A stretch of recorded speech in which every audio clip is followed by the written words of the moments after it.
नमस्कार दोस्तों, बलराम गंधर्व YouTube channel में हम आपके स्वागत करते हैं। और आज हम आपके बीच में एक बहुत ही प्यारा छत्तीसगढ़ी गीत का हम म्यूजिक ले चलते हैं आपके बीच में। जो ध्यान में संगति कर रहे हैं ये है नरेश कुमार गंधर्व। इनकी भी बहुत अच्छी गीत है, आप इनकी गीत नरेश गंधर्व करके देख सकते हो। और तबले में संगति कर रहे हैं, इनके नाम है संतोष गंधर्व। और मैं जो बेंजी में संगति कर रहा हूँ मेरा नाम है बलराम गंधर्व। आज जो हम गीत आपके बीच में ले चलेंगे सुशीला खुंटे जी का गीत है।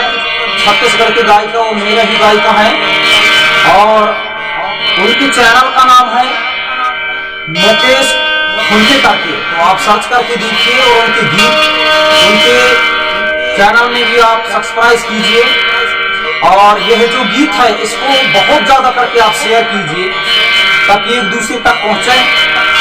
तो ये गीत अभी आपको पसंद है तो लाइक शेयर जरूर कीजिएगा। ले चलते हैं आपके बीच में यह प्यारा सा गीत के बोल है मोला जावन देना रेखा बेला।